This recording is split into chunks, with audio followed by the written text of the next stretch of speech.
Hey, everybody. I'm Carrie Tollefson. I am the host of See Till I Run, and I am delighted to be here. I'm part of the UCAN family. I've been for a long time, but Emily, we are so excited to have you here. I'm just going to give a little bit of an intro for you before you get started. We have here American record holder. She's run 2:18:29, crazy fast. She's a U.S. Olympian. This is Emily Sisson, everybody, and I know you're all here to hear her, but we just want to give you just a couple little things. Due to sponsorship rules, we are going to talk to Emily about her prepping for different marathons, for different races that she's got going on, and we're going to hear a lot of the ins and outs of what Emily does to become one of the world's best and compete against the world's best. So, thanks for coming today, Emily. Thanks for having me on. It's nice to see you. Nice to see you. I saw you in New York just I don't know, 6, Mhm. 7 weeks ago, and always so much fun. But let's hear where you are right now. Are you in Flag or are you out east? I'm out east. I'm in Providence. So yeah, we've been out here for a few months actually. I was out in Flag for April, May time for some altitude training, but I've been down from altitude ever since. I So gotta hear it. Like, the last time we did a podcast or a live event for UCAN, I think you Mhm. were up in Flag. And so what do you like better? Do you like the altitude better Yeah. than sea level, or what do you like? So for me personally, I prefer doing marathon training at sea level, but I do think that's just because of how my coach's training lays out. But the way we train for marathons is we try to kind of stay, like keep my legs turning over and do a lot of like 10K half marathon work. And we found at altitude doing faster than race pace too often was actually pretty hard. So, and it just would take a toll on my body. So we decided that it's better just to do like 4 or 5 week trips to altitude and then do the bulk of my training at sea level. So that's what we found has worked for me. But I feel like with the marathon, I'm just like constantly learning and like adapting because I found it's just so interesting. I feel like even from one year to the next, you can be in a completely different spot, and training that worked for you maybe a year or two ago needs to be tweaked a little bit to work with the athlete you are now. And so that's what I found anyway with marathon training that seemed different than the track, I guess. How does it work with your coach? I mean, does he say, I want you to be at altitude for this marathon. I want you to be at sea level for this one. Like, I'm sure there is so much that goes into it, but how do you do that? Or is it certain amount of time up at altitude and then you come back down to sea level? Yeah, we've kind of played around with it. We tried actually moving altitude and living there full time. And it's just kind of trial by error. Sometimes Yeah. you try something and it doesn't work.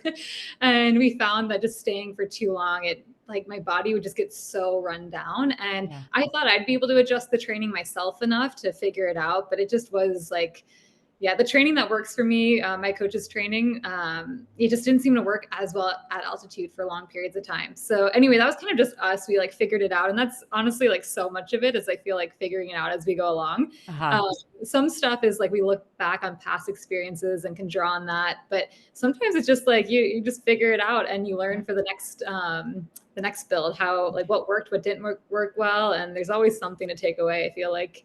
Yeah, it's pretty cool that you have that option. And as a professional athlete, it's neat that you are taking advantage of it. Like one of the things your husband, Shane, he trains alongside you or he rides his bike a lot. I often wonder, what is he like? Would he rather not be at altitude so he can keep up a little bit better? I think he'd rather just not be running the workouts. So as long as he's not running, I don't think he minds where we are. Well, maybe not Phoenix. He didn't love Phoenix, Okay, but okay. Yeah. he's Irish. That was a bit too hot. But yeah, and as long as he's not running them anymore, I don't think he minds Yeah. biking as much. But my long runs, he's definitely on the bike for a while. So Oh, it's a little bit. it's so nice. Yeah. Talk a little bit about your mileage right now. Has it stayed about the same since you really became this true marathoner and haven't been on the track as much, or does it vary between different marathons? It's varied a little bit. I did most of my marathons running 115 to 120 mile weeks, but I have lowered it a bit. I've lowered so I do apologize to everyone. I have to be careful with how I like word things. We're in like a blackout period right now. So Yep. if you need to pause and like think of my words, that's Yes. why. But currently, I've lowered my mileage a little bit. I've just found my body is like after doing 2 marathon cycles this past fall and winter, I'm like, okay, I Mhm. actually need some like freshening up a little bit now. So I actually have lowered it a bit. not like a ton, but lower than what it has previously been. Okay. So yeah, just to keep my legs fresh because I've been doing high mileage for like a year. Yeah. So yeah, yeah, but that's the interesting thing about the marathon to me is like just kind of adjusting to where you're at and how you're feeling in the moment. And so yeah, I'm a big believer in going off of feel and going with your gut, and going off instincts. So that just feels right for me right now. Where does that instinct come from? I mean, the marathon is sort of a mystery for everyone, right? I mean, even the best of the Yeah. best. I mean, and also when I say that, like thinking the best of the best, like, Emily, you're the best we've ever had in America. Like, isn't that crazy?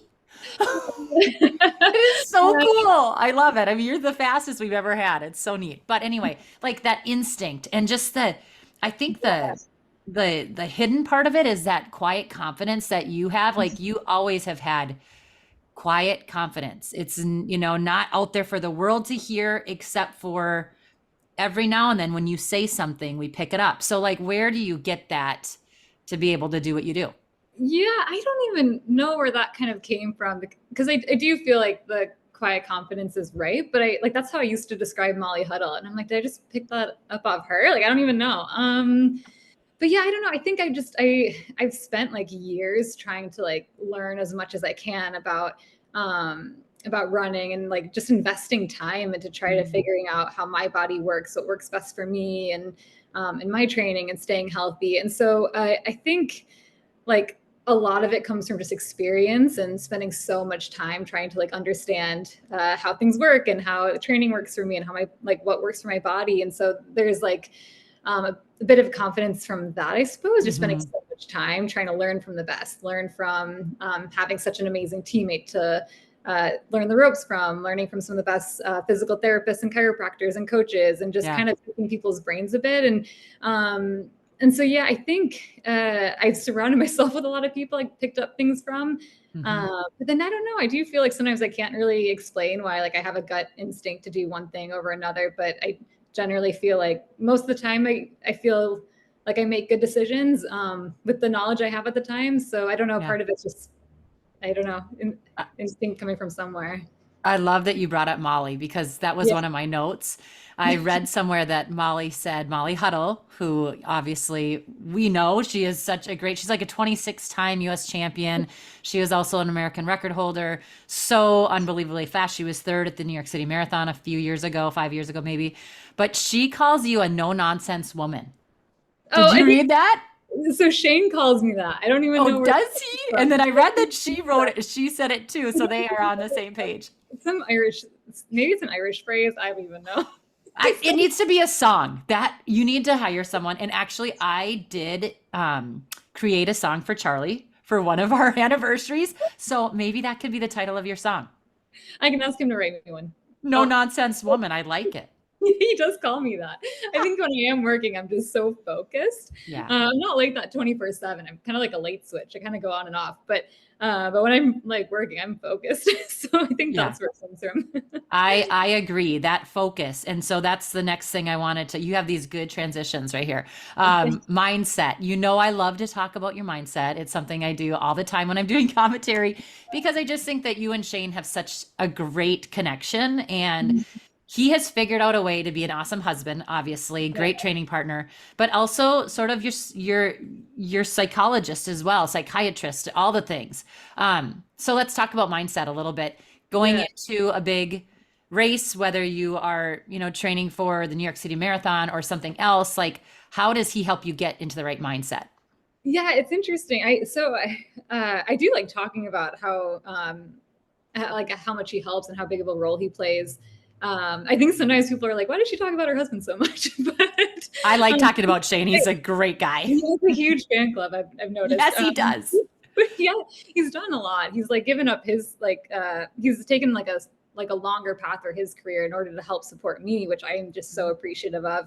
And I do find it like helpful. I have my own therapist I talk to as well, but then it helps having someone like him who, like he's writing his whole like preparing his whole dissertation right now on like, oh God, it's really long-winded sports psych, but it's intrinsic versus extrinsic motivation in elite athletes in individual sports.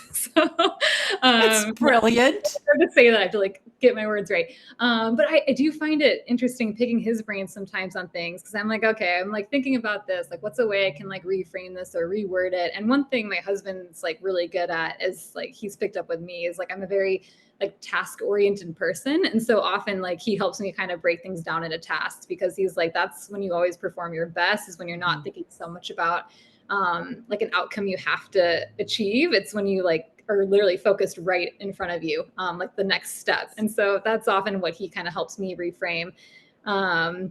But yeah, so he's been great with that. And I don't know, I just like bouncing ideas off him too, because I just find, I don't know, like Dina would say, the power of the mind so interesting. Sure. And It is so interesting. Yeah. So Yeah. a lot of help with a lot of people, but yeah, I love it. He's been good. Before you set your American record, you were doing Legos. I don't know if you're still doing Legos. Does he have other, or do you have other, games, mental games, things that you can give the audience so they can do as well? Because I know now that I do Legos, I'm like, oh my gosh, this is what the American record holder does, and I'm just playing with my little guys. I think but I get into that mindset. Yeah, there's a term for like things like Legos. I can't remember. There's like passive and active relaxation stuff, or something like that. I can't remember. And so I think that's why I was drawn to Legos, is it kind of like I was using my hands. But I've been doing the New York Times games a lot. Like that's like how I like relax at night, or how I might start my day, as I do those. And I find those so fun, because they're like, I mean, it's challenging, but it's not like not physically challenging. So I like stuff like that. And that's what I've been on lately. Sometimes it's puzzles, Legos. Now it's the New York Times crossword and other games. So I've been doing that a lot. Almost finding quiet. Yeah. I don't know what it is, but I really enjoy doing stuff like that. Yeah. So you have big races coming up, hopefully for a long time, because we love watching you race. But you've also had some setbacks or some disappointment in your career. So, physically, I think that you can look at things and you can try to change workouts or change long runs or change the mileage, things like that. All of us can do that no matter what level we're at. But I think sticking with this mindset thing, how do you get over maybe a race that didn't go well, or a build that ended abruptly because of injury? Like, how do you get yourself through that? Well, I do say this a lot, but one of the nice things about our sport is there's always something else around the corner. So there's always something else to work towards or look forward to. And I do think like one of the silver linings of having like a really big disappointment at some point, or multiple big disappointments, is like you learn it's not the end of the world. And I definitely had a really big disappointment a few years ago. And I remember thinking like that was like the floor. I was like, oh, that was so embarrassing. That was a really poor like performance on my part, made some mistakes. But then life moves on and you realize it's like just sport. And I mean, it's important. Like it mattered a lot to me.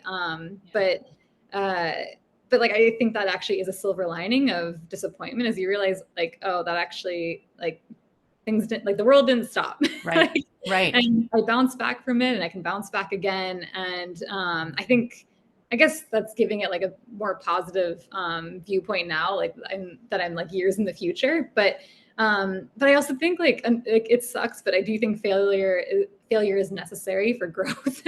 And if you're afraid to fail and you're afraid to put yourself out there and try things, then like how are you going to improve? How are you going to find out what works and what and what doesn't? So it's and it definitely can hurt, but it's just like it's part of it. So it's just trying to look back and find like the good in it and find things to learn. That's the I guess that's the mindset with that.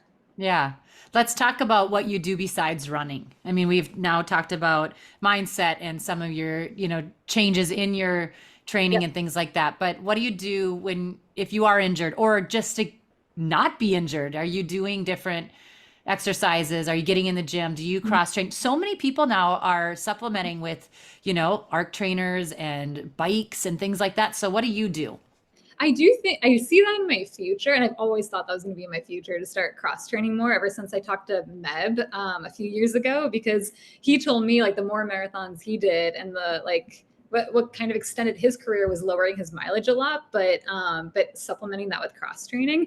And I was like, sounds horrible. I'm like, oh, that sounds so boring. So I was like, oh, I hope I'm not like, I don't have to do that for a while, but I'll probably have to do that someday. And he's been great for like giving advice when I needed it. And he told me that years ago before my first marathon. I remember talking to him back in like 2019. And he was like, yeah, I got to the point where I'd do shorter buildups. I'd lower my mileage, but I'd still be able to go out and perform and compete. But I would, instead of doing evening runs, I'd get on the elliptigo or something. Mm-hmm. I think that's what he did, was the elliptigo. And so I've always thought that's in my future, and I probably will have to add that in someday. And I think that's a good way to take some of the pounding off your legs. But I am particular with what I like with cross training, and I don't think I would ever see myself doing it like extensively, like a lot of it, but enough to kind of just replace some of the miles I might want to take off my legs. Yeah. Some of the pounding. I know that, you know, I have seen some of your day in the life type videos are super cool. But I, as an athlete, but now as a maturing athlete, I like to call myself, I skip a lot of things. And I think the audience here would be interested to hear, you know, when you're going into a tempo run or, you know, threshold run, or if you're doing intervals, are you still doing all of the drills that you used to when you were a track athlete? Like, will you do strides, drills, all of that stuff? I actually do, but mine don't take that long. So they don't take quite as long as when you were doing powerful 5Ks or 10Ks. Okay. Definitely. Yeah. So it's definitely less, it's not very long or lengthy. But yeah, I do a lot to like, I probably do a lot of like, not prehab or prehab. Yeah. Not rehab is what I was going to say. Prehab work like every day to help keep myself healthy and, things feeling strong and moving well. So that's become really important. Just like I do try to stay really on top of my form and prevent it from breaking down as much as I can, which is hard when you're running 115-mile weeks. So, but I do really, like, even if I'm hitting times and workouts that are good, if something feels off, if I feel like I've got like a bit of a hitch in my step or I'm moving funny or like I'm working harder, like I try to pay attention to that and be like, okay, what's breaking down? How do I get ahead of this? So that's actually a big part of what I focus on is keeping myself moving well. Who writes your strength program? Because you do a lot of it at home, right? Yeah, I do a lot at home. I mean, I will go to the gym, but it's not like a lot of heavy lifting. I do most of it at home, but my chiropractor, John Ball, he came up with my strength routine. Yeah. Are you doing power lifts and things like that? Like, no, I do like the heaviest stuff I do is I do like eccentric squats. Do you know that like eccentric machine? I do that. I have one of those, and then might do deadlifts, but that's like I don't actually do very heavy lifting. So it's good to hear though. Yeah, I'm just afraid of injuring myself in the gym. So. If you don't have someone watching your every move, you have to be careful. I think all of us do. Let's talk about recovery a little bit. How important is recovery? And I want to talk about it. You know, obviously after you're doing marathons, we understand that you have to take some downtime. Maybe not as much as we used to think. Like they used to say 26 days after 26 miles, right? Like that's not really the case anymore with the new shoes and things like that. But can you talk a little bit about your recovery during the week? I think that's interesting. And also, are you still doing a long run like every 10 days? I remember that Coach Tracy kind of always did the little bit longer. You would do, I prefer. And then in between, like the week in between, we'll do like a tempo, like a longer tempo or something. Okay. So yeah, my long runs aren't every week. It's every like 10 to 12 days or something like that. But yeah, I mean, like recovery day to day, I do try to sleep a lot. So like, what does that mean? What kind of? I sleep when I'm marathon training, I probably sleep like, I feel bad bragging about this. I know like it sounds like bragging anyway, but I sleep probably like 9 to 10 hours a night when I'm marathon training. But 8 hours like at a minimum.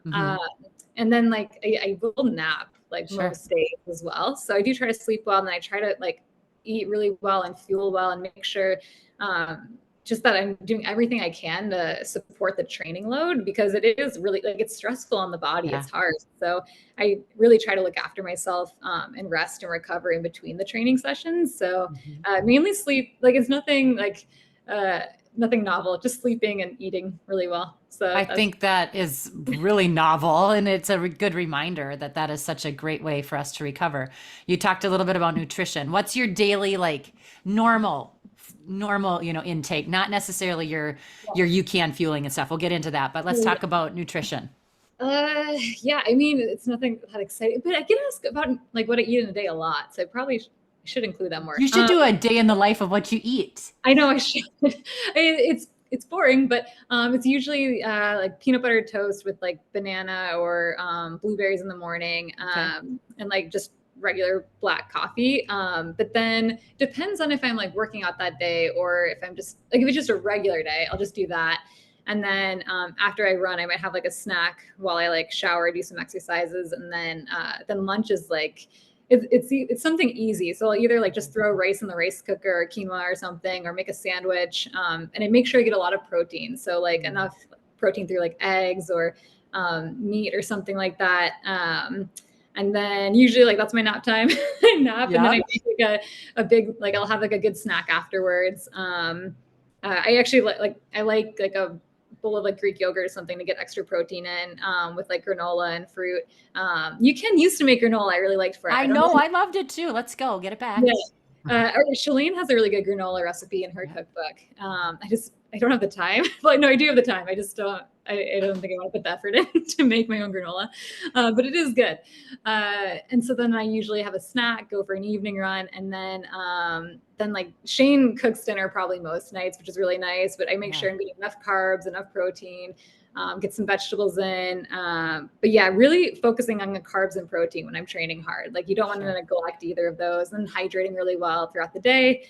I try to cut coffee out before like 2 or so, just because it will affect my sleep. So yeah, that. And then do you have like a little dessert at night, or do you have something that's like, ooh, I gotta have this? I'm so boring. I really like dark chocolate, which that's like my favorite. So I'll have that. Sometimes I'll have a bowl of cereal. I feel like that's like, I don't know, like Shane used to always have cereal before bed, and I was like, that's a weird like bedtime snack, but now I have that time because of him.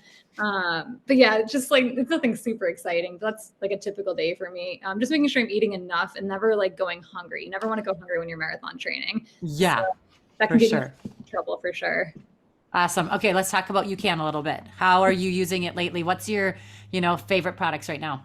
Yeah, so all the energy products. So the energy powder, that's like what I go through the fastest, I'd say. The energy powder, and then the energy plus protein powder. So energy powder I use like every workout or long run day. I'll like sip on that in the morning with my toast. And then after like my workout, I have the energy plus protein mixed with almond milk. You can do it with water, but I think if you mix it with almond milk, it tastes more like a chocolate milk. So I like that. And then I don't get like the upset stomach that I'd get from like a really protein-packed protein shake or something. So those are like my two most used, but then I also really like the energy bars for like a snack. Like they taste like other date bars you can buy, but like less sugary, so that you don't, so they feel more satisfying, or they feel like they last longer. Yeah. And then I like the Edge gels for like, so it's funny. A lot of people think like I ran into someone yesterday and they thought I was heat training because I was like running like later in the day, and I was like, no, I just slept in a bit too late, too long to get out the door. And on like those days, that's when or maybe it was 2 days ago that happened. But it's those days I like having like an Edge gel, like either as in like going out the door, or like I'll put it in like the like back pocket of my sports bra and have it like halfway through a medium long run. And those are nice because you don't need water. So those are my like most used. Granola used to be in there, but I don't think that they make that anymore. So, but yeah, that's the quick rundown of it.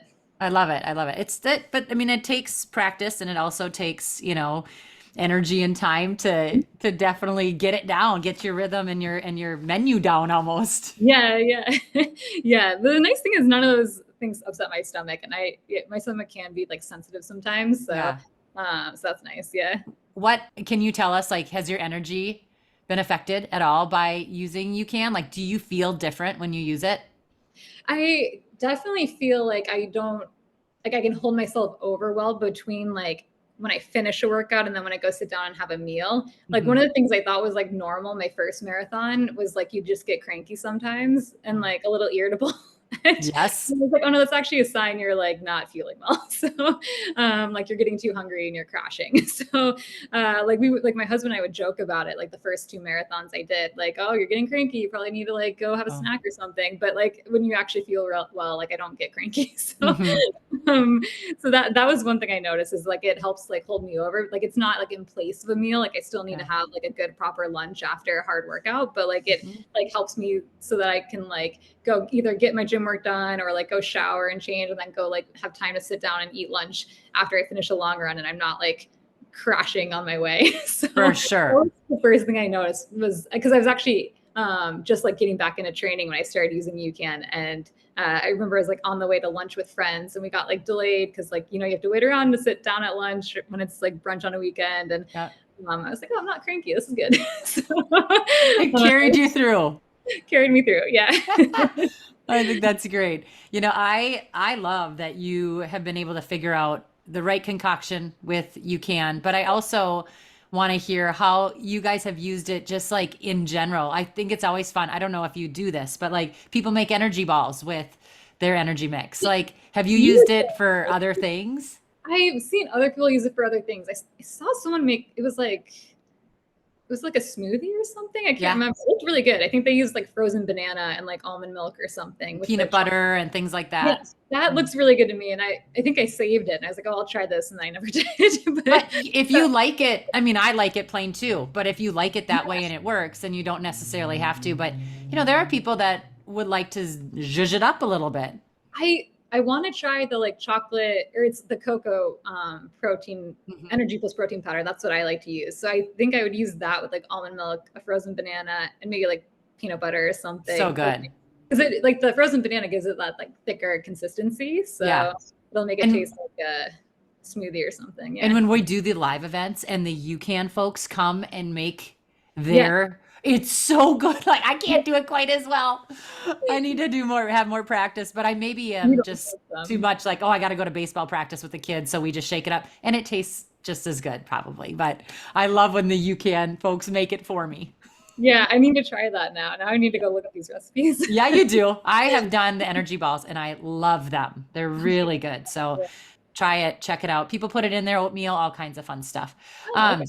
Yeah. So can you tell us, in a roundabout way, like what your goals are for the next year or two and just what you think you're going to continue to do? Are you going to just stick with marathoning? Is there ultras ever on the mind? Like what's in store for you in this running thing besides what we know you have coming up?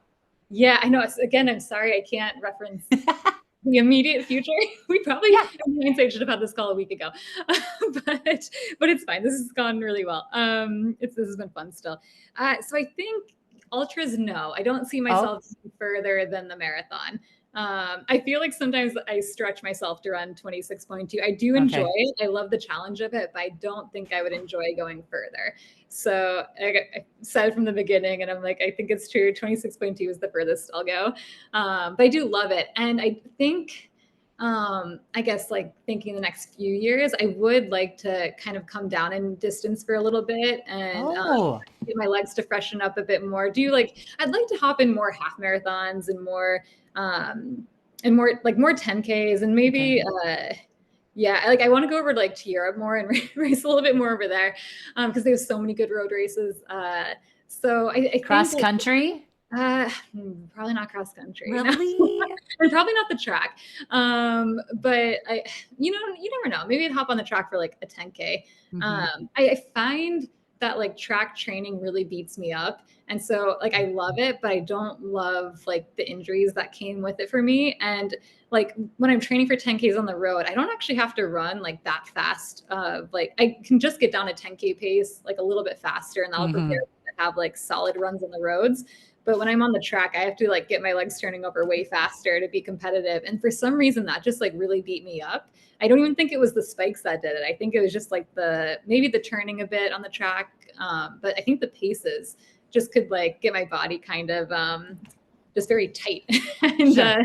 and yeah, so I'd be fighting it a lot. So I don't think track, but I do want to like just do like I'd like to get back down to shorter distances so I can race a little bit more often, hopefully Okay. again, and then prepare for like hopefully another really good marathon at some point. But yeah, There's always something you're thinking there's about, isn't always there? something. Yeah, that's the nice thing. Like I said earlier, there's always something that you can set your sights on. If something doesn't work out, you just move on to the next thing. And there's just, yeah, it's year round, which is really Yeah. nice.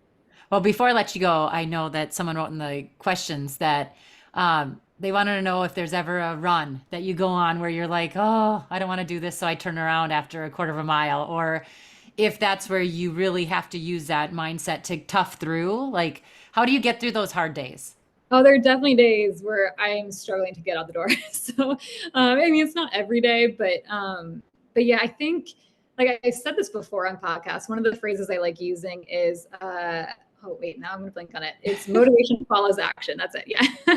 Or something like that. So sometimes like I might not be feeling up for it. I'm tired from the high mileage or the training, and I'm just feeling a little sluggish some morning. But like I know once I get out the door and just start moving my legs, like the motivation will follow. But I don't need to be motivated to go do it. And like Yeah. it's really, really rare for me to like go out and like motivation doesn't come, like even once I start a run. And I heard someone say it once. They were like, okay, just go get dressed and run down, like just run like 2 blocks down the street. And if you still really don't want to run, you can turn around and come back. I forget who told me this, but someone told me that. And they're like, I never get 2 blocks down and want to stop. Like I just, Mhm. and so that's, yeah, that's how I feel too. Like I just, it doesn't, I don't wake up just like every single morning, like, oh, I can't wait to get out the door. Like there's some days I'm like really excited to try a Sure. workout, go for a run or meet up with some friends to run. But then there are like some days I'm like, it doesn't come as naturally. So that's the phrase I go to. Yeah, I love that. Motivation follows action. Do you Yeah. ever sleep in your running clothes? Because I do.